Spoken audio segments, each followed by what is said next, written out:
الحمد لله الذي جعل القرآن للدين أساسا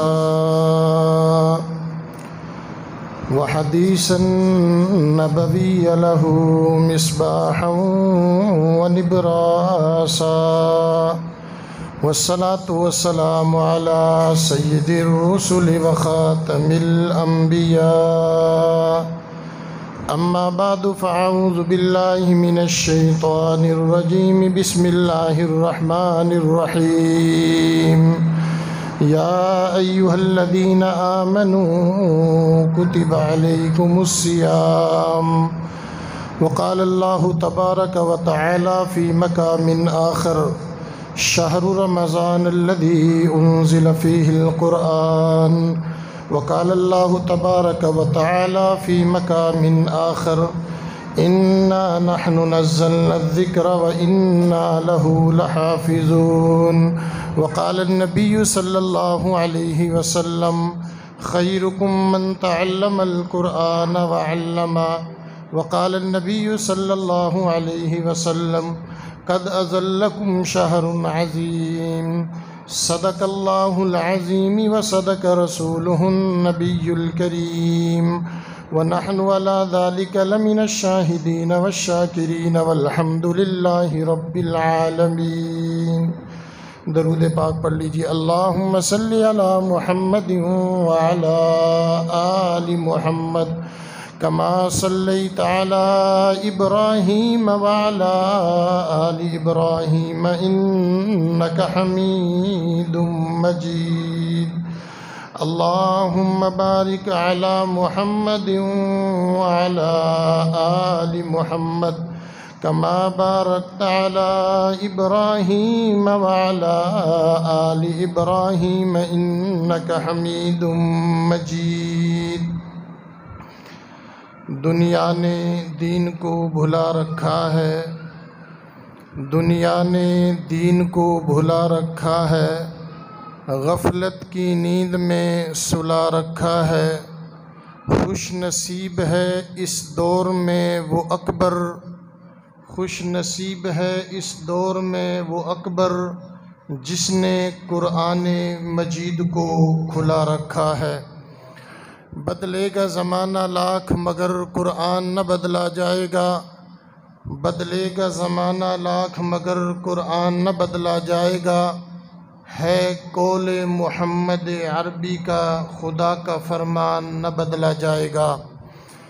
انتہائی واجب الاحترام قابل صد احترام معزز سامعین، رب العالمین کا لاکھ لاکھ شکر اور فضل اور کرم ہے کہ جس نے آپ حضرات کی زیارت کی سعادت نصیب فرمائی، اور میں انتہائی مشکور ہوں اپنے درینہ دوست، انتہائی مخلص دوست، جس کو اللہ نے ایک صفات نہیں بے شمار صفاتوں سے نوازا ہے، چاہے وہ عصری علوم ہو یا دینی علوم ہو.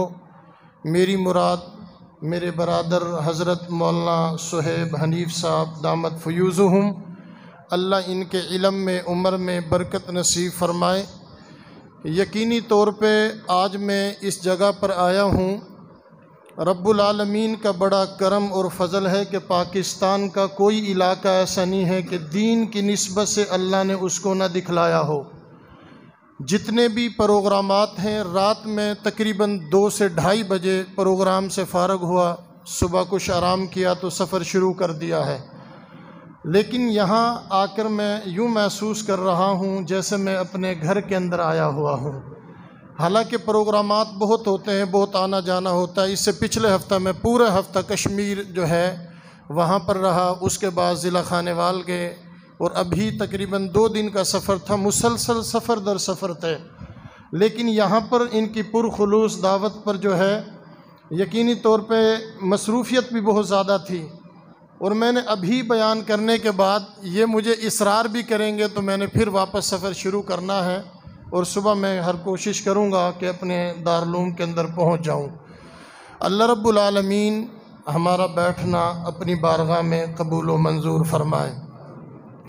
دوسری بات میں یہ عرض کروں گا کہ پروگرام ہمارا بعد نماز مغرب تھا، ارادہ تھا عشاء تاخیر سے پڑھ لیں، لیکن کچھ میں سفر میں تاخیر ہونے کی وجہ سے اس کی بھی میں آپ حضرات کے سامنے معذرت بھی چاہتا ہوں، اور میں اس چیز کو پسند کرتا ہوں کہ بالکل تر و تازہ بیانات ہوں۔ رات میں لاہور میں بیان کر رہا تھا، تقریباً 1:15 بجے میرا بیان شروع ہوا تھا اور 1:30 بجے ختم ہوا تھا۔ اب آپ اندازہ لگا لیں کہ 1:15 بجے سے لے کر 1:30 بجے تک عوام کا جاگنا، کچھ جاگ رہے تھے کچھ سو رہے تھے، تو بڑا مزہ آتا ہے کہ جب ذہن فرش ہو اور سننے والے بھی سامنے موجود ہوں۔ اللہ رب العالمین ان ٹوٹی پوٹی باتوں کو اپنی بارگاہ میں قبول فرمائے گا۔ میں نے قرآن کریم کی جو آیت پڑھی ہے، ہمارے عنوان 2 ہیں، ایک استقبال رمضان ہے، دوسرا فضیلت صاحب قرآن ہے۔ میں کوشش کروں گا کہ دونوں پر مختصر گفتگو ہو جائے۔ پہلی چیز جو ہے فضیلت قرآن پر، تو یاد رکھیے کہ فضیلت قرآن ہو، اعجاز قرآن ہو، حقوق قرآن ہو، آداب قرآن ہو، تلاوت قرآن ہو، یہ بے شمار موضوعات ہیں۔ ان میں سے صرف ہم نے امام الانبیاء، خاتم الانبیاء، آمنہ کے لال، عبداللہ کے لخت جگر، محمد عربی صلی اللہ علیہ وسلم کی صرف اس حدیث کو میں سمجھانا چاہوں گا کہ خیرکم من تعلم القرآن وعلمہ، تم میں سے بہترین شخص وہ ہے۔ ابھی مجھے میرے برادر بتلا رہے تھے کہ ہم نے اس مسجد کا مستقل امام کی بھی جو ہے ترتیب بنائی ہے، اور بچوں کا صبح و شام جو ترتیب مساجدوں کے اندر ہوتی ہے وہ بھی شروع کی ہے۔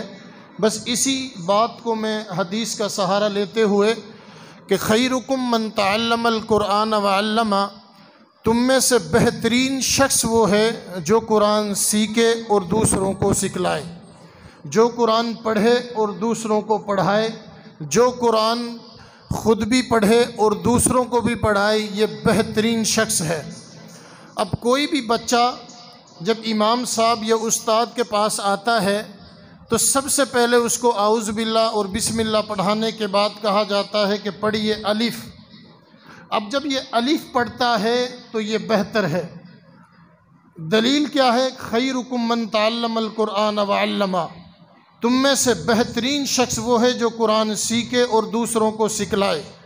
اب استاد بچے کو الف پڑھا رہا ہے تو یہ بہتر ہے، یہ با پڑھ رہا ہے تو تب بھی بہتر ہے، یہ با سے لے کر یا تک پڑھ رہا ہے تو تب بھی بہتر ہے، یہ پورا نورانی قاعدہ پڑھ جاتا ہے تو تب بھی بہتر ہے۔ جب یہ نورانی قاعدہ پڑھنے کے بعد پہلی سی ڈی عبور کرنے کے بعد جب یہ ناظرہ پڑھتا ہے تو تب بھی بہتر ہے۔ اب ناظرہ پڑھنے کے بعد اللہ توفیق دے حفظ قرآن کریم کی، اگر یہ حفظ کر رہا ہے تو تب بھی بہتر ہے۔ جب یہ حفظ کے بعد یہ درس نظامی کے کورس کو پڑھتا ہے، اس کے اندر علم و صرف پڑھتا ہے تو تب بھی بہتر ہے، علم و نحو پڑھتا ہے تو تب بھی بہتر ہے، یہ فصاحت و بلاغت کی کوئی کتاب پڑھتا ہے تو یہ تب بھی بہتر ہے، یہ قرآن کریم کا ترجمہ پڑھ رہا ہے تو تب بھی بہتر ہے، یہ تفسیر پڑھ رہا ہے تو تب بھی بہتر ہے، یہ اصول تفسیر پڑھ رہا ہے تو تب بھی بہتر ہے، یہ حدیث پڑھ رہا ہے تو تب بھی بہتر ہے، یہ اصول حدیث پڑھ رہا ہے تو تب بھی بہتر ہے، یہ فقہ پڑھ رہا ہے تو تب بھی بہتر ہے، یہ اصول فقہ پڑھ رہا ہے تو تب بھی بہتر ہے، یہ منطق پڑھ رہا ہے تو تب بھی بہتر ہے، یہ فلسفہ پڑھ رہا ہے تو تب بھی بہتر ہے، یہ الف سے لے کر با تک نورانی قاعدہ پڑھے تو تب بھی بہتر، یہ ناظرہ پڑھے تو تب بھی بہتر، یہ حفظ کرے تو تب بھی بہتر۔ یہ قرآن اور حدیث کو سمجھنے کے لیے جتنے علوم و فنون ہیں ان کو پڑھ رہا ہے تو یہ تب بھی بہتر ہے۔ اب یہ بہتر کیوں ہے؟ اس لیے بہتر ہے کہ ایک انگریزی کتاب پڑھنے والا ہے، ایک جو ہے ریاضی کی کتاب پڑھنے والا ہے، ایک جو ہے اپنی انجینئرنگ کی کتاب پڑھنے والا ہے، یہ بہتر نہیں ہے۔ اس لیے بہتر نہیں ہے کہ امام الانبیاء نے فرمایا بہترین شخص وہ ہے جو قرآن خود بھی پڑھے اور دوسروں کو بھی پڑھ لائے۔ اب جس وقت یہ قرآن کریم پڑھاتا جاتا ہے یہ بہتر ہوتا جاتا ہے۔ کتنا بہتر ہوگا؟ علامہ اقبال کا شعر آپ نے سنا ہوگا کہ خودی کو کر بلند اتنا کہ ہر تقدیر سے پہلے۔ اب اس شعر کو اگر کوئی فٹ ہو سکتا ہے تو اس موقع پر فٹ ہو سکتا ہے کہ اب جس وقت یہ الف سے لے کر پورا قرآن کریم حفظ کر رہا ہے یہ بہتر ہی بہتر ہے۔ اب آقا علیہ الصلوۃ والسلام کی حدیث ہے، فرمایا من قرأ القرآن، یہ قرآن پڑھتا بھی جائے گا، قیامت کا دن ہوگا، وعمل بما فیہ، اور اس پر اس نے عمل بھی کر لیا ہوگا۔ اصل بات عمل کی ہے، قرآن پڑھنے کے بعد عمل بھی کر لیا ہوگا۔ اب آقا کی حدیث کیا ہے؟ فرمایا کہ لبسا والداہ تاجن یوم القیامہ ضوء احسن من ضوء الشمس، فرمایا کہ قیامت کے دن رب العالمین اس کو تاج پہنائیں گے۔ اب تاج کیسا پہنائیں گے؟ روایت کرنے والے ابو ہریرہ ہیں، وہ ابو ہریرہ جس نے 5372 روایات نقل کی ہیں۔ فرمایا کہ قیامت کا دن ہوگا جس وقت یہ حافظ قرآن پڑھنے کے بعد رب العالمین کی بارگاہ کے اندر جائے گا، اللہ رب العالمین کہیں گے کہ اقرا ورتقی ورتل کما کنت ترتل فی الدنیا فإن منزلک عند آخر آیت تقرؤها۔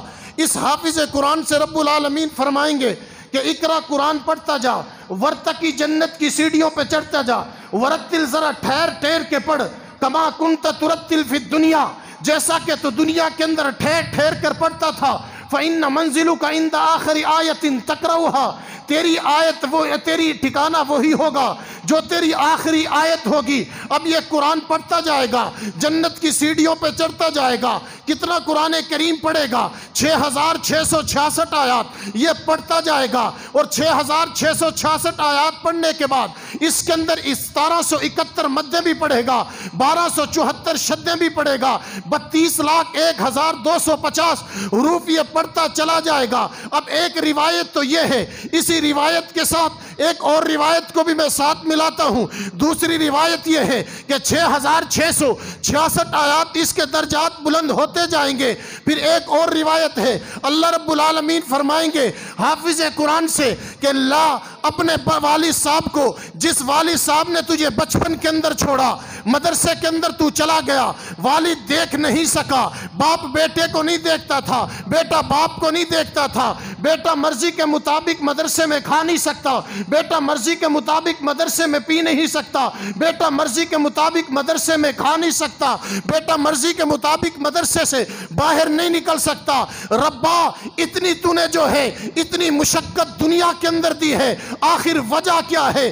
وجہ سامنے ہی آتی ہے، رب اس کو دنیا کے اندر جو تکلیف اٹھائی تھی، گھر کو چھوڑا تھا، والدین کی شفقت کو چھوڑا تھا، بھائیوں کی شفقت کو چھوڑا تھا، بہن بھائیوں کے چہرے کو دیکھا تھا، یہ مدرسے کے اندر چلا گیا، بے سر و سامانی کا عالم تھا۔ بعض ایسے بھی ہوتے ہیں جن کو گھر سے روپیہ بھی نہیں ملتا، لیکن وہ جو ہے رب العالمین پہ بھروسہ کرتے ہوئے مدرسے کے اندر چلے جاتے ہیں۔ دنیا کے اندر تکلیف اٹھائی ہے، رب آخرت کے اندر انعام یہ دینا چاہتے ہیں کہ اس کو کہیں گے کہ 6666 آیات پڑھتا جا، تیرے بھی اتنے ہی درجے ہوں گے، 6666 آیات کے درجے اتنے ہی ہوں گے۔ پھر ایک حدیث پاک کے اندر آتا ہے، والد صاحب کو رب کھڑے کریں گے، اور والد صاحب کھڑا ہوگا، پھر قرآن کہے گا یا اللہ عزت کا جوڑا پہنا دے، اللہ عزت کا جوڑا پہنا دیں گے۔ پھر قرآن سفارش کرے گا اللہ عزت کا تاج پہنا دے، اللہ عزت کا تاج پہنا دیں گے۔ پھر قرآن کہے گا یا اللہ تو اس سے خوش ہو جا، رب العالمین خوش ہو جائیں گے۔ پھر ایسے خوش ہوں گے کہ حدیث پاک کے اندر آتا ہے، حافظ قرآن سے کہا جائے گا اقرا ورتقی ورتل کما کنت ترتل فی الدنیا فإن منزلک عند آخر آیت تقرؤها، قرآن پڑھتا جا، جنت کی سیڑھیوں پہ چڑھتا جا، جو آخری آیت ہوگی وہی تیرا آخری مقام ہوگا۔ اسی کو شاعر مشرق نے کہا تھا، خودی کو کر بلند اتنا کہ ہر تقدیر سے پہلے خدا بندے سے خود پوچھے بتا تیری رضا کیا ہے۔ یہ مقام رب العالمین وہاں عطا فرمائیں گے۔ اگر آج آپ نے اس حافظ کا انتخاب کر لیا ہے، جو آپ کو نماز بھی پڑھائیں گے، جو آپ کے بچوں کو بھی پڑھائیں گے، اور اگر ہم پوچھ لیں کہ یہ حافظ قرآن جو ہے اپنی ساری محنت جد و جہد کوشش ساری اپنے مقتدیوں پہ کرتا ہے، اور جب مقتدیوں سے پوچھتے ہیں کہ بتلاؤ آپ کہتے ہیں مدارس کے اندر جو ہے کیا پڑھایا جاتا ہے، مدارس کیا دیتے ہیں، آج آپ دیکھ لو کہ اسلام آباد پورا یرغمال بنایا ہوا ہے۔ ہر آدمی کو اپنی باتیں ہوں گی، میں نیت پہ شک نہیں کرتا، کسی آدمی کی نیت کیا ہوگی، امر بالمعروف کی بھی ہو سکتی ہے، کسی آدمی کی نیت جو ہے اس زمین پر رب کا نظام نافذ کرنے کی ہوگی۔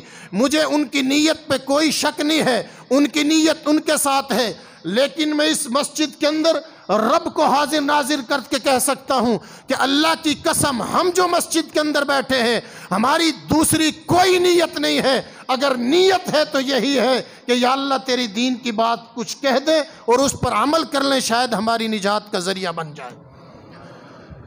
جب حافظ قرآن یہاں آتا ہے، اب آپ کی نظروں میں تو دیکھ لیا ہوگا کہ مسجدوں کے اندر سب سے زیادہ مظلوم ترین طبقہ جو ہوتا ہے یہی ہوتا ہے۔ لوگ عصری علوم کو ترجیح دیتے ہیں، عصری علوم سے کوئی نفرت نہیں ہے، لیکن آپ مجھے ایک بات بتلا دو کہ اس محلے کے اندر یا پورے اپنے شہر حافظ آباد کے اندر ایک مثال دے دو کہ میت پڑی ہو اور پڑھانے والا امام صاحب نہ آیا ہو۔ ایک مثال، جنازہ تیار ہے پڑھانے والا کوئی مولوی صاحب نہ ہو۔ ایک مثال نہیں لا سکتے کہ عیدین تیار ہے اور پڑھانے والا کوئی مولوی صاحب نہ ہو۔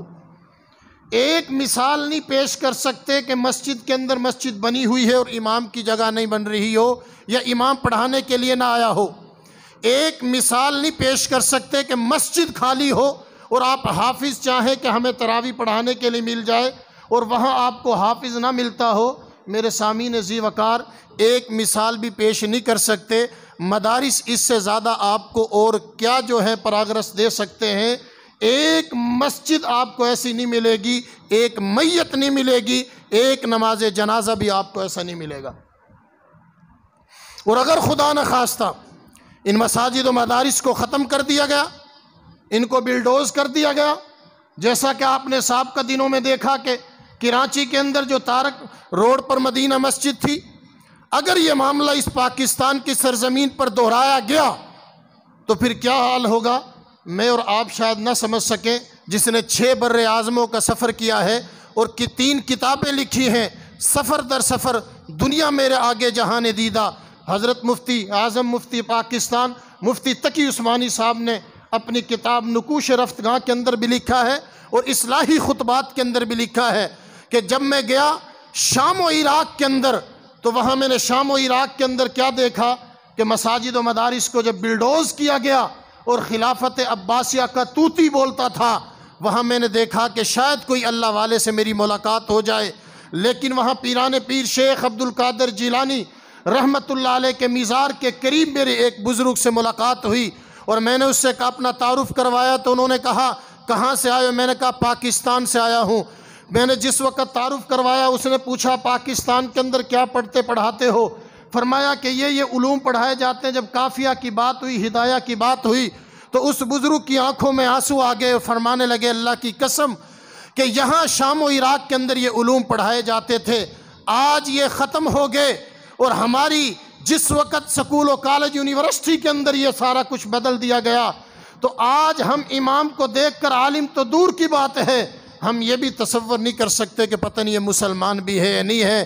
لیکن حضرت کو فرمایا کہ پاکستان کے اندر جا کر وہاں اہل علم کو یہ بات بتلا دینا کہ سب کچھ برداشت کر لینا لیکن مساجد و مدارس کے خاتمے کو برداشت نہ کرنا، اس لیے کہ یہاں جو علوم پڑھائے جاتے تھے آج وہ یہاں ختم ہو چکے ہیں اور یہاں کے امام کا نہیں پتہ چلتا کہ مسلمان تو دور کی عالم تو دور کی بات ہے، پتہ نہیں مسلمان بھی ہے یا نہیں ہے۔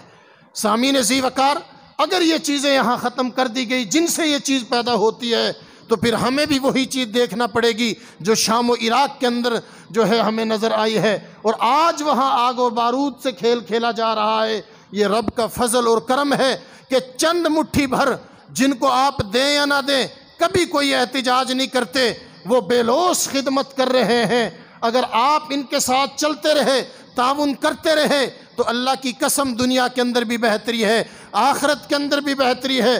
باقی قرآن کریم کو پڑھانا ایک صحیح عالم دین کے لیے وہ کوئی بہت بڑی بلڈنگوں کو نہیں دیکھتا، کسی بڑے مسجد و مدارس کو نہیں دیکھتا۔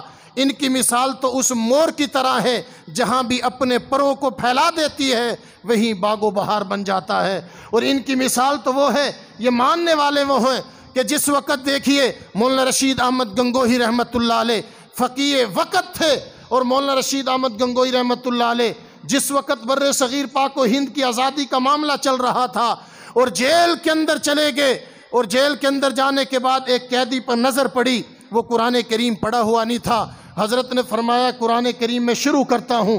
جس وقت شروع کیا آدھا قرآن کریم اس کو پڑھایا تھا۔ جیل کا سپریڈنٹ کہنے لگا کہ حضرت آپ کی رہائی کا پروانہ مل چکا ہے، آپ رہا ہو کر گھر چلے جائیں۔ مولانا رشید احمد گنگوہی رحمت اللہ علیہ کہنے لگے کہ میں کیسے گھر جاؤں، میں نے اس قیدی پر نظر پڑی ہے، قرآن پڑھا ہوا نہیں تھا، آدھا قرآن اس کو پڑھا دیا ہے، میں اللہ کی قسم جیل سے نہیں جاؤں گا جب تک اس کو پورا قرآن کریم نہ پڑھا دوں۔ پورے قرآن کریم کو پڑھایا اور اس کے بعد جیل سے باہر نکلے۔ ہماری نسبت تو ان سے ہے اور ہماری نسبت تو ان سے بھی ہے کہ مالٹا کی جیل کے اندر جس وقت شیخ الہند، جن کے بارے میں کہا جاتا ہے کہ ان کو شیخ الہند نہ کہا جائے، شیخ الکل کہا جائے، مالٹا کی جیل کے اندر ہے اور مالٹا کی جیل کے اندر بھی وقت کو ضائع نہیں کرتے، قرآن کریم کا ترجمہ لکھتے ہیں، اور جب رہائی ملتی ہے تو شیخ العرب والعجم مولانا حسین احمد مدنی رحمت اللہ علیہ ان کے شاگرد ہیں، استاد کی خدمت کے لیے جس وقت جیل کے اندر جاتے ہیں اور خدمت کرتے ہیں، اسی خدمت کا نتیجہ تھا کہ میں اور آپ حدیث پڑھتے ہیں، قال قال اللہ پڑھتے ہیں، قال الرسول پڑھتے ہیں، لیکن قربان جائیے شیخ العرب والعجم تیری فہم و فراست پر جس وقت حدیث پڑھتے ہیں تو 18 سال تک روزہ رسول اللہ پر حدیث پڑھاتے ہیں، اور کیا الفاظ کرتے ہیں، قال صاحب القبر، اس صاحب قبر نے یوں فرمایا ہے۔ اور جس وقت استاد محترم نے شیخ الہند کو، جس وقت شیخ العرب والعجم کو بلایا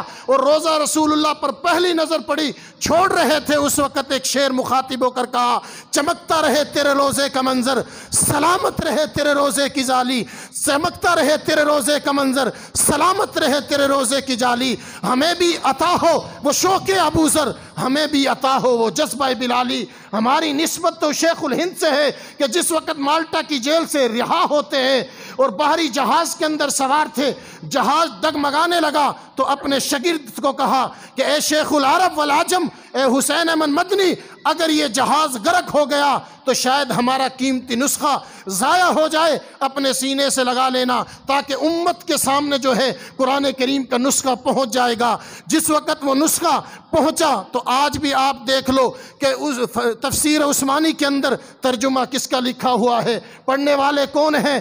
اسی طرح ہماری نسبت ان سے ہے کہ جس وقت رمضان المبارک کا مقدس مہینہ آتا ہے اور باہری جہاز کے اندر سفر کرتے ہیں، قاسم العلوم والخیرات مولانا قاسم نانوتوی رحمت اللہ علیہ جو عشق کے اندر بھی اتنے اعلیٰ درجے کے تھے، بعض ظالم اور نادانستہ طور پر ناقبت قسم کے لوگ کہہ دیتے ہیں، نعوذ باللہ مولانا قاسم نانوتوی رحمت اللہ علیہ گستاخ رسول تھے۔ میں آپ کو تحدی اور چیلنج کے ساتھ کہتا ہوں، اگر مولانا قاسم نانوتوی رحمت اللہ علیہ گستاخ رسول تھے تو کائنات کے اندر کوئی بھی عاشق رسول نہیں ہے جو پیغمبر کے چہرے کو دیکھ کر تصور کی دنیا کے اندر کہا کرتے تھے، سب سے پہلے مشیت کے انوار سے نقش روح محمد بنایا گیا، پھر اسی نقش سے مانگ کر روشنی بزم کونوں مکاں کو سجایا گیا۔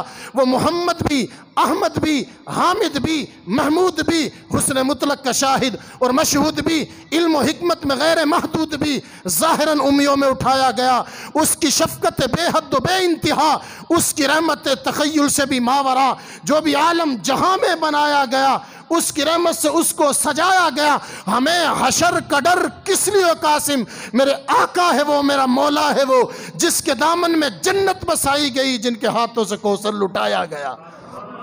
وہ مولانا قاسم نانوتوی رحمت اللہ۔ رمضان آتا ہے، جیسا کہ اب آمد ہے، رمضان آتا ہے، کشتی کے اندر سوار ہیں، پورا اپنی نظر دوڑائی تو کوئی حافظ قرآن نہیں تھا، فرمایا کہ مناسب نہیں لگتا علماء کا مجمع ہو اور صورتوں سے پڑھایا جائے۔ اب آپ اندازہ لگائیں کشتی کے اندر یہ فکر ہے، اور ہماری مسجدوں کے اندر 2-4 بزرگ اگر کہہ دیں بھئی تھک جاتے ہیں قرآن نہ پڑھو، تو لہٰذا ان 2-4 بزرگوں کی وجہ سے اس سنت سے بھی ہم محروم ہو جاتے ہیں۔ لہٰذا ان 2-4 بزرگوں کو کہہ دیا جائے بھئی اس سنت سے محروم نہ کریں، آپ انفرادی طور پہ پڑھ لیں، کم از کم قرآن کریم سے تو ہمیں محروم نہ کریں۔ وہ کشتی کے اندر یہ فکر کر رہے تھے، اب پوری نظر دوڑی تو کوئی حافظ قرآن نہیں تھا۔ اب آپ دیکھیے قاسم العلوم والخیرات مولانا قاسم نانوتوی رحمت اللہ علیہ، فرمایا کہ مناسب نہیں لگ رہا کہ بغیر قرآن کریم کے صورتوں سے تراویح پڑھی جائیں، لہٰذا خود ہی شروع ہو گئے اور صبح سے لے کر شام تک 1 سپارہ 1.25 سپارہ پڑھتے تھے، اور وہی یاد کر کے مصلی پہ سناتے تھے۔ ادھر سے جو ہے رمضان المبارک کا مقدس مہینہ پورا ہوا اور ادھر سے مولانا قاسم نانوتوی کا حفظ بھی مکمل ہو گیا تھا۔ ایک مہینے کے اندر قرآن کریم حفظ کر لیا۔ یہ قرآن کریم کا معجزہ ہے۔ میرے استاد محترم مولانا اسلم شیخ پوری شہید رحمۃ اللہ علیہ نے اپنی کتاب میں لکھا ہے، فرمایا 5 سال کا بچہ بھی حافظ قرآن کا دیکھا ہے۔ 5 سال کا بچہ بھی، 7 سال تو ابھی جو ہے اقرا روضۃ الاطفال کے بالکل ریکارڈ کے اندر ہے 7 سال کی بچی، بلکہ 6 سال کی بچی بھی لاہور کے اندر حافظ قرآن کی ہے۔ اور پیر ذوالفقار نقشبندی مد ذل عالی نے لکھا اپنی کتاب قرآن عظیم الشان کے اندر کہ 90 سال کی عمر کے اندر بھی اس قرآن کو ایک بابے نے حفظ کیا تھا۔ 90 سال کی عمر کے اندر۔ آپ حیران ہوں گے، قرآن کریم سے محبت تو ہو، یہ قرآن کریم کا معجزہ ہے۔ دنیا کی کسی کتاب کو آپ پڑھ لیں، 1 یا 2 مرتبہ پڑھیں گے ذہن اکتا جائے گا، لیکن قرآن کریم کو اگر آپ حافظ قرآن ہیں تو مولانا صہیب یا دیگر حافظ یہ بتلائیں گے کہ قرآن کو جتنا پڑھتا جاتا ہے انسان کو ویسی لذت بڑھتی جاتی ہے۔ جس طرح آدمی کہیں دنیا کے کسی جگہ پر چلا جائے سیر و تفریح سے تھک جاتا ہے، لیکن روضہ رسول اللہ اور جس وقت حرمین شریفین جاتا ہے اور بیت اللہ پر پہلی نظر پڑتی ہے، ایک دفعہ نہیں حرمین شریفین 100 مرتبہ بھی انسان جائے گا تو اس کی جاذبیت بڑھتی جائے گی۔ قرآن کا بھی یہی معجزہ ہے، بلکہ دنیا کے اندر 4 شخص ایسے آئے جنہوں نے پورے قرآن کریم کو ایک ہی رکعت کے اندر پڑھا ہے۔ نمبر 1 حضرت عثمان غنی رضی اللہ تعالیٰ عنہ، پورے قرآن کریم کو ایک رکعت کے اندر پڑھا ہے۔ نمبر 2 حضرت تمیم داری رضی اللہ تعالیٰ عنہ، پورے قرآن کریم کو ایک رکعت کے اندر پڑھا ہے۔ نمبر 3 حضرت سعید بن جبیر رضی اللہ رحمہ اللہ تعالیٰ، پورے قرآن کریم کو ایک رکعت کے اندر پڑھا ہے۔ نمبر 4 امام اعظم ابو حنیفہ رحمۃ اللہ علیہ، جنہوں نے پورے قرآن کریم کو ایک رکعت کے اندر پڑھا ہے۔ قرآن کریم سے محبت جن سے ہوئی، اور آپ کو یہ بھی میں بتلاتا چلوں، امام الانبیاء خاتم الانبیاء آمنہ کلال اب مصلی پر لیغفر لک اللہ ما تقدم من ذنبک وما تاخر، اگلی پچھلی سب لغزش اللہ نے معاف فرمانے کے بعد مصلی پر آتے تو 6.5 سپارے قرآن کریم کی تلاوت کرتے، اور جس وقت تلاوت کرتے صدیق اکبر رضی اللہ تعالیٰ عنہ مسلمان ہوئے، فرمایا یا رسول اللہ میرا کام کیا ہے؟ آقا نے فرمایا صدیق جو میرا کام ہے وہی تیرا کام ہے، میرا کام قرآن کریم پڑھانا ہے، تیرا کام بھی پڑھانا ہے، میرا سکھانا ہے، تیرا بھی سکھانا ہے۔ اب صدیق اکبر بہت بڑے تاجر بھی تھے، کپڑے کی تجارت بھی کرتے تھے۔ صدیق اکبر رضی اللہ تعالیٰ عنہ حضرت سعد، حضرت زبیر، حضرت عبد الرحمن بن عوف، ابو عبیدہ بن جراح اور حضرت سعید، ان تمام کو قرآن سناتے ہیں اور آقا کے پاس لے آتے ہیں، یا رسول اللہ ان کو قرآن سنایا اور مسلمان ہو گئے، آپ کلمہ پڑھا دیجئے۔ امام الانبیاء کلمہ پڑھاتے ہیں۔ حضرت فاروق اعظم رضی اللہ تعالیٰ عنہ کی زندگی کو دیکھیں، صرف طٰہٰ ما انزلنا علیک القرآن لتشقیٰ سنتے ہیں، اور وہی بہن جس کو زوردار تماچا مارتے ہیں، اور اس بہن کو اللہ نے اتنی جرت اور ہمت عطا فرمائی، فرمایا کہ اے عمر اگر تو کفر پر ڈٹا ہوا ہے تو میں بھی اسلام پر ڈٹی ہوئی ہوں، جس کو حفیظ جلندری رحمہ اللہ تعالیٰ نے کہا تھا۔ بہن بولی عمر گر تو ہم کو مار بھی ڈالے، شکنجوں میں کسے یا کتوں سے بوٹیاں نچوالے، بلندی معرفت کی مل چکی ہے گر نہیں سکتی، میں راہ حق پر آ چکی ہوں ہرگز پھر نہیں سکتی۔ وہ فاروق اعظم قرآن سنتے ہیں تو مسلمان ہو جاتے ہیں۔ حضرت عثمان غنی رضی اللہ تعالیٰ عنہ کی زندگی کا مطالعہ کریں، ناشر قرآن بن کے زندگی گزاری، جامع قرآن بن کر زندگی گزاری، شہید قرآن بن کر زندگی گزاری، اور ایسا شہید قرآن بن کر زندگی گزاری کہ آخری لمحات کے اندر بھی فَسَيَكْفِيكَهُمُ اللَّهُ، باغی حملہ کرتے ہیں اور قرآن اس کی قیامت کے دن شہادت کی گواہی دے گا۔ حضرت علی المرتضیٰ کی زندگی کا دیکھیے، الحمدللہ سے لے کر والناس تک، صبح سے لے کر شام تک قرآن کریم کو مکمل بھی کر چکے ہوتے ہیں اور میدان جہاد میں جہاد بھی کر رہے ہوتے ہیں، اور حضرت حسن نے تخت پر قرآن کریم کی تلاوت کی، اور حضرت حسین رضی اللہ تعالیٰ نے دیکھے میدان کربلا کے اندر جس وقت قرآن کریم کی تلاوت کر رہے تھے، کسی نے کہا کہ حضرت آج بھی آپ تلاوت کر رہے، تیروں کی بارش ہے، تلواروں کی بارش ہے، تو قربان جائیے حضرت حسین رضی اللہ تعالیٰ نے کیا جواب دیا؟ فرمایا کہ میں تو اس کا ماننے والا ہوں کہ میرے نانا میدان طائف کے اندر واپس آتے ہیں تو پتھر کھا کر بھی قرآن کریم کی تلاوت کرتے تھے۔ میری نانی ختیجۃ الکبریٰ مرہم پٹی کر کر بھی قرآن کریم کی تلاوت کو نہیں چھوڑا۔ میرے باپ نے میدان جہاد کے اندر بھی قرآن کریم کی تلاوت کو نہیں چھوڑا۔ میری ماں نے چکی پیستے ہوئے بھی قرآن کریم کی تلاوت کو نہیں چھوڑا۔ مجھے کیا ہو گیا کہ میں آج قرآن کریم کی تلاوت نہ کروں؟ ایسی تلاوت کی کہ جس کو شاعر نے بھی بڑے خوبصورت انداز کے اندر کہا تھا کہ پڑھو ہر دم درود ان پر، لیاقت ہو تو ایسی ہو، پڑھو ہر دم درود ان پر، لیاقت ہو تو ایسی ہو، علی بابا نبی نانا شرافت ہو تو ایسے ہو۔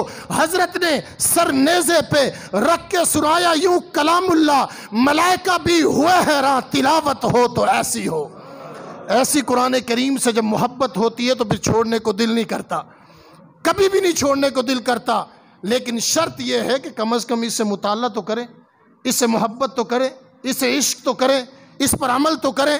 اور جب عمل کریں گے، عشق کریں گے تو پھر یہ قرآن چھوڑے گا نہیں۔ ہم چھوڑ بھی دیں گے تو یہ ہمیں نہیں چھوڑے گا۔ جیسا کہ حضرت عبداللہ بن مبارک رحمہ اللہ تعالیٰ بہت بڑے محدث بھی ہیں، مفسر بھی ہیں، مجاہد بھی ہیں، تاجر بھی ہیں، سفر کرتے ہیں۔ سفر کے دوران ایک عورت سے ملاقات ہوئی، بالکل ایک درخت کے تنے کے ساتھ بیٹھی ہوئی تھی۔ فوراً اس کو سب سے پہلے سلام کرتے ہیں، السلام علیکم ورحمۃ اللہ۔ اب وہ قرآن سے جواب دیتی ہے، السلام قولا من رب الرحیم۔ عبداللہ بن مبارک کہنے لگے کہ اللہ کی بندی تو یہاں کیا کر رہی ہے؟ فرمایا من یضلل اللہ فلا ہادی لہ، جس کو اللہ راستے سے بھٹکا دے اس کو کوئی ہدایت دینے والا نہیں ہے۔ عبداللہ بن مبارک کہنے لگے کہ کتنے دن سے آپ یہاں رہی ہو؟ پھر قرآن سے جواب دیتی ہے ثلاث لیال سویہ، مجھے 3 راتیں ہو چکی ہیں یہاں۔ عبداللہ بن مبارک کہنے لگے آئی کہاں سے، جانا کہاں چاہتی ہو؟ فرمایا سبحان الذی اسریٰ بعبدہ لیلا من المسجد الحرام الی المسجد الاقصی۔ عبداللہ بن مبارک سمجھ چکے تھے۔ فرمایا کہ آپ یہ بتلائیں کہ کوئی کھاتی کہاں سے ہو، پیتی کہاں سے ہو؟ پھر وہ قرآن سے جواب دیتی ہے والذی هو یطعمنی ویسقینی، وہی ذات مجھے کھلاتی ہے، وہی ذات مجھے پلاتی ہے۔ عبداللہ بن مبارک کہنے لگے اگر آپ کو طلب ہو تو میں کھانا دے دوں آپ کو؟ پھر قرآن سے جواب دیتی ہے کہ اتم الصیام الی اللیل، روزے کو پورا کرو رات تک۔ عبداللہ بن مبارک کہنے لگے کہ اگر روزہ تو جو ہے نا سفر کے اندر چھوٹا بھی جا سکتا ہے، چھوڑا بھی جا سکتا ہے، تو لہٰذا تو روزہ کیوں رکھا ہے؟ پھر قرآن سے جواب دیتی ہے وَأَن تَطَوَّعَ خَيْرًا فَإِنَّ اللَّهَ شَاكِرٌ عَلِيمٌ، اگر نفلی روزہ بھی رکھ لو تو یہ بھی اللہ کو بڑا محبوب ہے۔ عبداللہ بن مبارک کہنے لگے کہ اگر آپ چاہتی ہیں تو میرے ساتھ چلنا پسند کرتی ہے تو آپ کو میں لے چلوں؟ پھر قرآن کریم کی آیت پڑھتی ہے وَمَا تَفْعَلُوا مِنْ خَيْرٍ يَعْلَمْهُ اللَّهُ، جو آدمی نیکی کرتا ہے اللہ اس کو جانتے ہیں۔ عبداللہ بن مبارک نے کہا کہ قریب آ جائیے میں اونٹنی کو بٹھاتا ہوں۔ اب اونٹنی کو بٹھانے لگے تو پھر قرآن سے پڑھتی ہے اور کیا جواب دیتی ہے قُل لِّلْمُؤْمِنِينَ يَغُضُّوا مِنْ أَبْصَارِهِمْ، اے مومنو اپنی نظریں نیچی کر لو۔ عبداللہ بن مبارک نے منہ اس طرف کر لیا، اب وہ جیسے کجاوے پہ بیٹھنے لگی تو فوراً اس کا کپڑا کجاوے سے لگا اور پھٹ گیا۔ پھر قرآن کریم کی آیت پڑھتی ہے وَمَا أَصَابَكُم مِّن مُّصِيبَةٍ فَبِمَا كَسَبَتْ أَيْدِيكُم، کہ مسلمانوں کو جو تکلیف پہنچتی ہے اسی اعمال کی اپنے کرتوت کی وجہ سے پہنچتی ہے۔ عبداللہ بن مبارک کی نظر پڑی تو فوراً ہی کجاوے سے ایک تسمہ نکالا اور فوراً ہی اونٹنی کے پاؤں کو باندھ دیا۔ باندھنے کے بعد اب حضرت عبداللہ بن مبارک اونٹنی کو بڑی تیزی کے ساتھ لے جا رہے ہیں۔ پھر وہ قرآن کریم کی آیت پڑھتی ہے وَاقْصُدْ فِي مَشْيِكَ وَاغْضُضْ مِن صَوْتِكَ، ذرا اپنی چال کے اندر اعتدال پیدا کرو۔ عبداللہ بن مبارک چال کے اندر اعتدال پیدا کر لیتے ہیں۔ اب شعر گنگناتے ہوئے جا رہے تھے، پھر یہ عورت قرآن کریم کی آیت پڑھتی ہے، کیا پڑھتی ہے وَمَا يَذَّكَّرُ إِلَّا أُولُو الْأَلْبَابِ، کہ اللہ جو ہے عقل والوں کو عبرت حاصل کرتے ہیں۔ فَاقْرَؤُوا مَا تَيَسَّرَ مِنَ الْقُرْآنِ، آپ کو قرآن کریم پڑھے، شعر کو نہ پڑھیں۔ عبداللہ بن مبارک قرآن کریم پڑھنے لگ گئے۔ پھر یہ قرآن سے جواب دیتی ہے فَفَهَّمْنَاهَا سُلَيْمَانَ، اللہ نے آپ کو فہم و فراست وہ عطا فرمائی ہے جو سلیمان علیہ السلام کو عطا فرمائی تھی۔ پھر عبداللہ بن مبارک نے قرآن پڑھنا شروع کیا۔ جیسی یہ بیٹھی تو قرآن کریم کی آیت پڑھتی ہے سبحان الذی سخر لنا ھذا وما كنا له مقرنین وانا الی ربنا لمنقلبون۔ اب جیسے یہ چل رہے عبداللہ بن مبارک کہنے لگے آپ یہ بتلائیں کس قبیلے سے آپ کا تعلق ہے؟ اب یہ قرآن کریم کی آیت پڑھتی ہے ولا تقف ما لیس لک بعلم ان السمع والبصر والفؤاد کل اولئک کان عنہ مسئولا، کہ آدمی اس چیز کے پیچھے نہ پڑے جس کا علم نہ ہو، اس لیے کہ آنکھ سے بھی اور کانوں سے بھی اور دل سے بھی پوچھا جائے گا۔ عبداللہ بن مبارک کہنے لگے میں آپ سے معافی مانگنا چاہتا ہوں۔ پھر یہ قرآن کریم کی آیت پڑھتی ہے کہ لا تثریب علیکم اليوم، آج کے بعد کوئی بدلہ نہیں ہے، میں نے معاف کر دیا جیسے یوسف نے اپنے بھائیوں کو معاف کیا تھا۔ عبداللہ بن مبارک کہنے لگے آپ یہ بتلائیں قافلے کے اندر آپ کے بیٹے کیا کام کرتے ہیں، یا آپ کا قافلے کے اندر کون سا فرد ہے؟ پھر یہ قرآن کی آیت پڑھتی ہے وَعَلَامَاتٍ وَبِالنَّجْمِ هُمْ يَهْتَدُونَ، لوگ ستاروں سے بھی عبرت حاصل کرتے ہیں، ستاروں سے بھی راستہ رہنمائی لیتے ہیں۔ عبداللہ بن مبارک سمجھ چکے تھے کہ قافلے سے بچھڑی ہوئی ہے اور قافلے کے اندر اس کے بیٹے کوئی قیادت کر رہے ہیں۔ عبداللہ بن مبارک کہنے لگے آپ مجھے یہ بتلائیں کہ آپ کے قافلے کے اندر بیٹوں کا نام کیا ہے؟ پھر یہ قرآن پڑھتی ہے وَاتَّخَذَ اللَّهُ إِبْرَاهِيمَ خَلِيلًا وَكَلَّمَ اللَّهُ مُوسَىٰ تَكْلِيمًا یا یحییٰ خُذِ الْکِتَابَ بِقُوَّةٍ۔ عبداللہ بن مبارک سمجھ چکے تھے ایک بیٹے کا نام ابراہیم ہے، دوسرے بیٹے کا نام موسیٰ ہے، تیسرے بیٹے کا نام یحییٰ ہے۔ عبداللہ بن مبارک نے آواز دی کہ یا ابراہیم، یا موسیٰ، یا یحییٰ، تین نوجوان سپوں کو چیرتے ہوئے جس وقت قریب آتے ہیں اپنی ماں کو پہچانتے ہیں۔ ماں پھر قرآن کی آیت پڑھتی ہے فَبَسُوا أَحَدُكُمْ بِوَرِقِكُمْ هَذِهِ إِلَى الْمَدِينَةِ فَلْيَنْظُرْ أَيُّهَا أَزْكَىٰ طَعَامًا فَلْيَأْتِكُمْ بِرِزْقٍ مِّنْهُ۔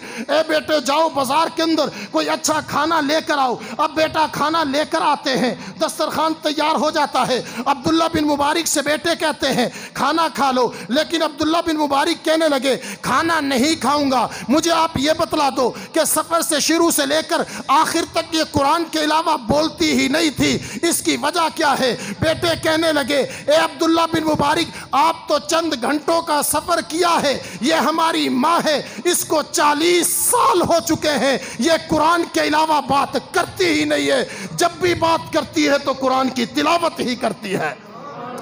40 سال تک یہ قرآن سے عشق اور محبت ہے۔ جس پڑھانے والے کو عشق ہو جائے، محبت ہو جائے، وہ اسی طرح پڑھاتا ہے، آپ کے بچوں کو پڑھاتا ہے، آپ کے بچوں کی رہنمائی کرتا ہے، آپ کے بچوں کی جو ہے فکر کرتا ہے، آپ کے بچوں کا مستقبل درست کرتا ہے، آپ کے بچوں کی آخرت درست کرتا ہے۔ ورنہ سچی بات ہے کہ بعض عصری علوم پڑھانے کے بعد ان کو نماز جنازہ بھی نہیں آتی، پی ایچ ڈی کرنے والوں کو بھی نماز جنازہ کی دعا نہیں آتی، ایسے بھی مل جائیں گے آپ کو۔ لیکن جب یہ حافظ قرآن آپ قبر کے اندر چلے جائیں گے، اور عمر کتنی ہے؟ آقا کی حدیث اعمار امتی بین الستین الی السبعین واقلهم من یجوز ذالک، میری امت کی جو عمر ہوں گی وہ 60 سے 70 سال کے درمیان ہوں گے، بہت ہی کم ہوں گے جو اس سے زیادہ تجاوز کریں گے۔ تو اتنی سی زندگی کے اندر جس میں 60 سے 70 سال کی عمر ہو، اور اس کے بعد تو زندگی ہے بھی کیا، جس میں آدمی کھانے میں دوسروں کا محتاج نہیں، پینے میں دوسروں کا محتاج نہیں، واش روم میں جانے کا دوسروں کا محتاج نہیں، تو اتنی زندگی ہے۔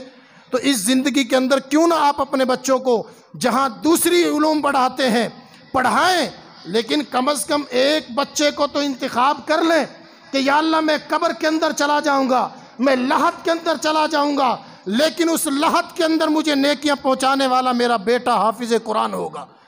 مطرب بن بخیر رحمہ اللہ تعالیٰ بہت بڑے بزرگ گزرے ہیں، جس وقت اللہ والے کو خواب کے اندر دیکھے تو فرمایا کہ ہاں بتلائیں باقی سارے نیکیاں چن رہے ہیں، آپ خاموشی کے ساتھ کیوں بیٹھے ہوئے ہیں؟ فرمایا کہ اللہ مجھے تھوک کے برابر نیکیاں پہنچاتے ہیں۔ ایک حافظ قرآن یہاں سے قبرستان سے گزرا تھا، اس نے کچھ ایصال ثواب کے لیے پڑھا، یہ نیکیاں چن رہے ہیں، لیکن میرا بچہ جو ہے روزانہ مجھے قرآن کریم پڑھتا ہے، ایصال ثواب کی نیت کرتا ہے، اتنا اللہ مجھے اجر عطا فرماتے ہیں۔ اور ایک حافظ قرآن کا جب قبرستان سے گزرتا ہے تو آپ کو علم نہیں ہے اللہ اس کی کتنی برکات نازل فرماتے ہیں۔ آئیے پیغمبر کی حدیث ہے، فرمایا ان العالم والمتعلم اذا مر على قرية فإن الله يرفع العذاب عن مقبرة تلك القرية 40 يوما۔ کوئی عالم یا طالب علم کسی بستی سے گزرتے ہیں تو اللہ تعالیٰ اس بستی سے 40 دن تک اس بستی کے قبرستان سے عذاب کو اٹھا لیتے ہیں۔ 40 دن تک کوئی عالم یا طالب علم کسی بستی سے گزرتا ہے، اور جب وہ قبرستان میں چلا جائے، اپنے باپ کی قبر پر چلا جائے، اور ان کو تو اتنا نہیں پتہ ہوتا باپ کی قبر کیا ہے۔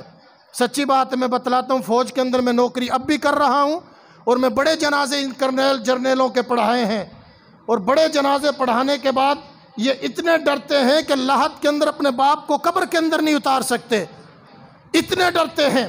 اور چند دنوں کے بعد ان کو یہ پتہ نہیں ہوتا ہمارے باپ کی قبر کہاں ہے، ماں کی قبر کہاں ہے، اور ہم سمجھتے ہیں شاید ہم ان کو دفنا کے آگے۔ یاد رکھے پیغمبر کی حدیث ہے، جو اپنے باپ کی قبر پر جائے گا اللہ تعالیٰ حج مبرور، ایک حج مقبول کا ثواب عطا فرمائیں گے، اور جو سورہ یاسین پڑھے گا اللہ اس مردے کی مغفرت فرما دیتے ہیں۔ تو سامعین ذی وقار ان کے پڑھنے والے تو یہ ہیں، آپ کروائیں اصلی تعلیم، لیکن کم از کم اپنے بچے کو اس طرف تو لے کر آئیں۔ یہ سیزن کا مہینہ ہے، اور رمضان المبارک کے اندر جو ہے شہر رمضان الذی انزل، جس قرآن کی فضیلت یہ ہوئی ہے۔ اب میں دوسرے پہلو کو مختصر ذکر کرتا ہوں کہ اس قرآن کو جو اتارا گیا تھا اللہ نے اس مہینے کا انتخاب کیا، شہر رمضان، رمضان کے مہینے کا۔ اب رمضان کا مہینہ آئے گا نہیں معلوم کہ آئندہ ہماری زندگی میں دوبارہ آئے یا نہ آئے۔ کتنے لوگ تھے جو پچھلے سال ہمارے اندر موجود تھے، ہمارے اندر بیٹھتے تھے، ہماری محفل کی زیب و زینت ہوا کرتے تھے، آج وہ قبروں کی زیب و زینت بن چکے ہیں۔ نہیں معلوم آئندہ سال حاصل ہو یا نہ ہو، لیکن کم از کم اپنی زندگی کے اندر یہ تصور کر لو شاید یہ آخری رمضان اور ہم نے گزارنا ہے۔ نیکیوں کا سیزن کا مہینہ ہے، اور رمضان کے خود لفظ ہی بتلاتا ہے کہ کتنا یہ نیکیوں کا سیزن کا مہینہ ہے۔ پیران پیر شیخ عبد القادر جیلانی رحمۃ اللہ علیہ اپنی کتاب غنیۃ الطالبین کے اندر لکھتے ہیں، فرمایا کہ رمضان کے اندر 5 حروف ہے۔ پہلا حرف را ہے، را بتلاتا ہے کہ رحمت کا مہینہ ہے۔ دوسرا حرف میم ہے، میم بتلاتا ہے کہ مغفرت کا مہینہ ہے۔ تیسرا حرف ضاد ہے، ضاد بتلاتا ہے کہ جنت کی ضمانت کا مہینہ ہے۔ اب جو یہ 3 حروف ہیں، اب حدیث سے میں مطابقت کر رہا ہوں۔ حدیث کے اندر آتا ہے پہلا عشرہ رحمت کا ہے، دوسرا عشرہ مغفرت کا ہے، تیسرا عشرہ جنت کی ضمانت کا مہینہ ہے۔ گویا کہ اس کے تینوں حروف جو ہیں حدیث کی مطابقت کر رہے ہیں۔ اب چوتھا حرف الف ہے، الف بتلاتا ہے انس کا مہینہ ہے۔ پانچواں حرف نون ہے، نون بتلاتا ہے نورانیت کا مہینہ ہے۔ میں زیادہ تفصیل کے اندر نہیں جاؤں گا، یہ 5 حروف بتلاتے ہیں کہ یہ رحمت کا مہینہ بھی ہے، مغفرت کا مہینہ بھی ہے، جنت کی ضمانت کا مہینہ بھی ہے، انس کا مہینہ بھی ہے، نورانیت کا مہینہ بھی ہے۔ بلکہ مجھے اس سے آگے بڑھ کے کہنے دیجئے کہ جس مہینے کے اندر اللہ جنت کے دروازے کھول دیتے ہیں وہ مہینہ ہے، جس مہینے کے اندر رب جہنم کے دروازے بند کرتے ہیں وہ مہینہ ہے، جس مہینے کے اندر شیاطین کو بند کر دیا جاتا ہے وہ مہینہ ہے، جس مہینے کے اندر اللہ رب العالمین صبح و شام دعائیں قبول کرتے ہیں وہ مہینہ ہے۔ بلکہ اس مہینے کو تاریخ ساز اگر کیفیت کے اندر جائیں تو دیکھیے کہ امام الانبیاء نے اسی مہینے کے اندر غزوہ بدر لڑا تھا، امام الانبیاء نے فتح مکہ کیا اسی مہینے کے اندر کیا تھا، امام الانبیاء جو ہیں 313 صحابہ کو لے کر گئے اسی مہینے کے اندر لے کر گئے، امام الانبیاء کی لخت جگر سیدہ رقیہ کا انتقال ہوتا ہے اسی رمضان المبارک کے مقدس مہینے کے اندر ہوتا ہے، امام الانبیاء کی وہ لخت جگر بیوی جو پیغمبر کو مرہم پٹی کیا کرتی تھی ام المؤمنین طیبہ طاہرہ ساجدہ عابدہ حضرت عائشہ کا انتقال ہوتا ہے اسی مہینے کے اندر ہوتا ہے، حضرت خدیجۃ الکبریٰ کا انتقال ہوتا ہے اسی مہینے کے اندر ہوتا ہے، پیغمبر کی دائیہ ام ایمن کا انتقال ہوتا ہے اسی مقدس مہینے کے اندر ہوتا ہے۔ بلکہ پیغمبر کا وہ شاعر رسول جو پیغمبر کو فی البدی دیکھ کر شعر پڑھتا تھا اور کہا کرتا تھا وَأَحْسَنَ مِنْكَ لَمْ تَرَكَتْ عَيْنِي وَأَجْمَلَ مِنْكَ لَمْ تَلِدِ النِّسَاءُ خُلِقْتَ مُبَرَّأً مِنْ كُلِّ عَيْبٍ كَأَنَّكَ قَدْ خُلِقْتَ كَمَا تَشَاءُ۔ شاعر رسول حسان بن ثابت کا انتقال ہوتا ہے اسی مقدس مہینے کے اندر ہوتا ہے۔ بلکہ اس سے بھی بڑھ کر دیکھیے امام بخاری کا جنازہ اٹھتا ہے رمضان المبارک کے مقدس مہینے میں اٹھتا ہے، امام ترمذی کا جنازہ اٹھتا ہے رمضان المبارک کے مقدس مہینے میں اٹھتا ہے، امام ابو داؤد کا جنازہ اٹھتا ہے رمضان المبارک کے مقدس مہینے کے اندر اٹھتا ہے۔ بلکہ آج میرا اور آپ کا پاکستان معرض وجود کے اندر آتا ہے، رمضان المبارک کا مقدس مہینہ ہوتا ہے، اور شہر رمضان الذی انزل فیہ القرآن، قرآن جس مہینے کے اندر اترا، تورات جس مہینے کے اندر اتری، انجیل جس مہینے کے اندر اتری، زبور جس مہینے کے اندر اتری، اللہ نے اس کا انتخاب بھی رمضان المبارک کیا ہے۔ اتنا مقدس مہینہ ہے، اتنا مقدس مہینہ ہے کہ آپ حیران ہوں گے کہ یا ایھا الذین آمنوا کتب علیکم الصیام، صیام کا معنی یہ ہے رکنا، کھانے پینے طلوع فجر سے لے کر غروب شمس تک کھانے پینے بیوی مباشرت سے رکنے کا نام رمضان ہے، صیام ہے، روزہ ہے۔ اب دیکھیے جتنی بھی عبادت ہیں وہاں پر اللہ نے یہ نہیں فرمایا کما کتب علی الذین من قبلکم، یہ جملہ ترغیبی ہے۔ جس طرح کوئی آدمی چند آدمی کام کرے نا تو کہا جاتا ہے یار یہ کام یہ اکیلا نہیں کر رہا بلکہ 2-4 اور بھی کر رہے ہیں، اللہ نے وہی انداز اختیار کرا ہے۔ نماز کا حکم ہے یہ نہیں فرمایا، ترغیب نہیں دی، روزے کی ترغیب نہیں دی، حج کی ترغیب نہیں دی، زکوٰۃ کی ترغیب نہیں دی۔ یا اللہ کیوں؟ کما کتب علی الذین من قبلکم، جیسا کہ پہلے لوگوں پر فرض کیا، آدم علیہ السلام سے لے کر جناب عیسیٰ تک ہر امت پر روزے فرض رہے ہیں۔ کسی پر 2 3 4 تھے، کسی پر 40 دن کے تھے، کسی پر 2 مہینے کے ہیں، ہر امت پر فرض رہے ہیں۔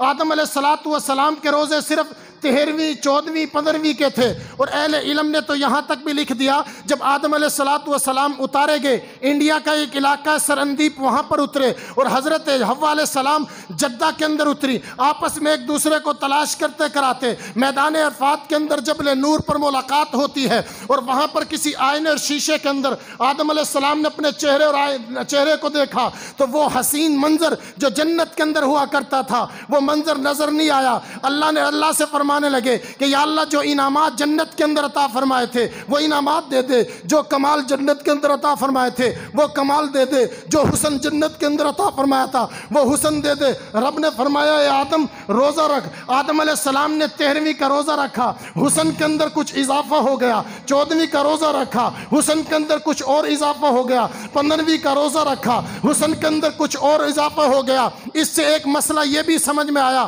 اگر اپنی کھوئی ہوئی نعمتوں کو واپس لانا چاہتے ہیں تو روزہ رکھ لیں، اللہ کھوئی ہوئی دولت کو واپس لوٹا دیتے ہیں، کھوئی ہوئی دولت کو واپس۔ یہ فرمایا کما کتب علی الذین، داؤد علیہ السلام ایک دن کا روزہ رکھتے، دوسرے دن افطار کرتے۔ حضرت موسیٰ علیہ السلام کی قوم کوہ طور پر گئے، 40 دن کا روزہ تھا۔ آج تک کرسچن جو ہے 2 مہینے کا روزہ رکھتے ہیں۔ کما کتب علی الذین من قبلکم، جیسا کہ تم سے پہلے لوگوں پر فرض کیا۔ یا اللہ کھانا سامنے ہے، کھا نہیں سکتے، اس کا فائدہ اور نتیجہ اور ثمرہ کیا ہے؟ اللہ نے فرمایا لعلکم تتقون، اور روزے کا مقصد یہ ہے تاکہ تم لوگ متقی اور پرہیزگار بن جاؤ، یہ روزے کا مقصد ہے۔ یا اللہ کھانا سامنے ہے، کھا نہیں رہے، چھوٹا سا بچہ بھی لقمہ منہ میں دے رہا کھا نہیں رہے، کبھی پانی دے رہا پی نہیں رہے۔ یا اللہ بیوی سامنے ہے، حلال ہے، جائز ہے، قریب نہیں جا رہے، کھانا حلال ہے کھا نہیں رہے، پانی حلال ہے پی نہیں رہے۔ یا اللہ اتنا تو رکھ لیا ہے، اس کا مقصد کیا ہے؟ رب فرما رہے لعلکم تتقون، تاکہ تم لوگ متقی اور پرہیزگار بن جاؤ۔ وہ کیسے کہ آپ اندازہ لگائیں کہ عام آدمی کے جس کے پاس کوئی چیز نہ ہو اسی کی طلب ہوتی ہے۔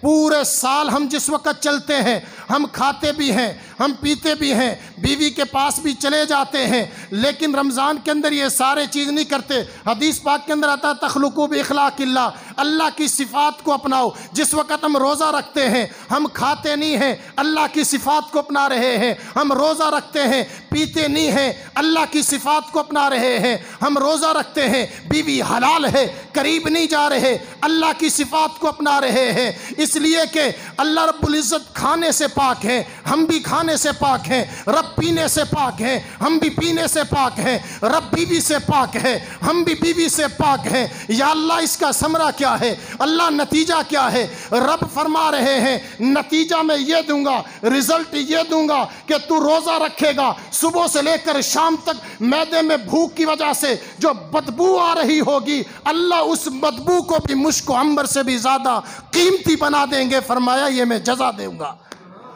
مشک و عنبر سے بھی زیادہ قیمتی اللہ اجر عطا فرمائیں گے۔ یا اللہ یہ اجر تو ہو گیا، اس سے علاوہ کوئی خاص اجر عطا فرما، یہ تو ہمیں سمجھ میں آ گیا، آئیے پھر خاص اجر بھی لے لیجئے۔ خاص اجر کیا ہے؟ فرمایا کہ میری وہ بارش جو موسلا دھار رحمت کی طرح برس رہی ہے، فرمایا ان اللہ و ملائکتہ یصلون علی النبی یا ایھا الذین آمنوا صلوا علیہ وسلموا تسلیما، کہ بے شک اللہ اور اس کے ملائکہ بھی آقا پر درود و سلام بھیجتے ہیں۔ یا اللہ ہر سال بھیجتے ہیں، ہر سال ہر گھڑی بھیج رہے ہیں۔ ان اللہ و ملائکہ، بے شک اللہ اور اس کے ملائکہ، اب یہ قرآن کریم کی آیت ہے، بے شک اللہ اور اس کے فرشتے اللہ رب العالمین پر رحمت بھیجتے ہیں، سلام بھیجتے ہیں، درود بھیجتے ہیں۔ یہ علیحدہ صورت ہے کہ صلاۃ کی نسبت رب کی طرف وہ معنی اور ہے، فرشتوں کی طرف وہ معنی اور ہے، عام مخلوق کی طرف وہ معنی اور ہے۔ برا اللہ رحمت بھیجتے ہیں، فرشتے بھی دعا کرتے ہیں، یا اللہ یہ رحمت تو امام الانبیاء کے گنبد خضرا پر پوری سال رہتی ہے، ہمیں بھی ذرا اس کا کوئی حصہ عطا فرما دے۔ اب آئیے رمضان المبارک کا مقدس مہینہ آتا ہے، پیغمبر کی حدیث ہے، ان اللہ و ملائکتہ علی المتساحرین، بے شک اللہ اور اس کے ملائکہ سحری کھانے والوں پر رحمت بھیجتے ہیں۔ یا اللہ یہ رحمت تو نے گنبد خضرا پر پیغمبر کو پوری سال عطا فرمائی۔ پیغمبر کو پوری سال عطا فرمانے کے بعد جس وقت یہ مقدس مہینہ آتا ہے، اللہ پیغمبر کی برکت کی وجہ سے اس امت پر بھی اپنی رحمت کو اسی طرح موسلا دھار بارش کی طرح برساتے ہیں۔ جس طرح گنبد خضرا پر اللہ اور اس کے فرشتے بھیجتے ہیں، اسی طرح سحری کھانے والوں پر بھی اللہ اور اس کے فرشتے جو ہیں اللہ رحمت برساتے ہیں، اور سحری کھانے والوں پر مغفرت کا اعلان بھی فرما دیتے ہیں۔ یہ پوری رحمت اللہ کی سال بھر ہوتی ہے، یہ مہینہ آتا ہے اللہ اس میں بھی نصیب فرما دیتے ہیں۔ لیکن یاد رکھیے، آخری بات کہہ کے بات کو ختم کرتا ہوں، جب اتنی رحمت ہوتی ہے، اتنی موسلا دھار بارش کی طرح ہم آنکھوں سے دیکھ رہے ہوتے ہیں، کچھ بدبخت ایسے بھی ہوتے ہیں جن کی مغفرت نہیں ہوتی۔ وہ طویل حدیث تو آپ نے حدیث جبریل سے سن بھی لی کہ جس وقت رمضان آئے اس کی نافرمانی کرے تو ہلاکت ہو، اسی طرح والدین حیات ان کی خدمت نہ کرے تو اس کے لیے بھی ہلاکت و تباہی اور بربادی ہو، آقا کا نام آئے اور پھر بھی درود نہ پڑے تو اس کے لیے بھی ہلاکت و تباہی اور بربادی ہو۔ اب دیکھیے وہ سید الملائکہ ہے، یہ سید الانبیاء ہے، وہ دعا کر رہے ہیں، یہ آمین کہہ رہے ہیں، اس کی ہلاکت میں کوئی شک نہیں ہو سکتا۔ بس یہ نیت کر لیں کہ شاید زندگی کا یہ آخری رمضان ہو، نہیں معلوم کہ وہ کفن جو ہمیں پہنایا جائے گا شاید وہ بازار میں آ چکا ہو، اور موت ہماری دہلیز پر آ کر ہم سے ہنس رہی ہو۔ تو لہٰذا یہ وقت اللہ نے دیا ہے، اس کو نعمت سمجھیے، علماء کی قدر کیجئے۔ اس مسجد کے اندر جو ہے اس کو آباد کریں گے، اللہ ہمارے گھروں کو آباد کریں گے، ہم رب کے گھر کو آباد کریں گے، رب تعالی ہمارے گھروں کو آباد کریں گے، بچوں کو حافظ قرآن بنائیں گے، اور جس وقت رمضان المبارک کے مقدس مہینے کے اندر اس کو آباد کریں گے تو پھر آپ دیکھنا کہ اللہ ایسا رزق دے گا کہ یہ رزق بڑھانے کا بھی مہینہ ہے، اور رزق انسان کو ایسا ہی تلاش کرے گا جس طرح موت زندگی کو تلاش کرتی ہے۔ ہمارا یہ عقیدہ ہے کہ جو رب کتا، بلی، خنزیروں کو پالتا ہے، وہ رب انسان کو اور اشرف المخلوقات اور مسلمان کو بھی پالنے والا ہے۔ لہٰذا مختصر زندگی ہے، اس زندگی کو قیمتی بنا لیجئے، اور اللہ رب العالمین جو ہے ہمارا اس مجلس کے اندر بیٹھنا، اس مسجد کے اندر بہترین صدقہ جاریہ حاصل کرنے کے لیے اس ویڈیو کو شیئر کرنا مت بھولیں۔ جزاک اللہ۔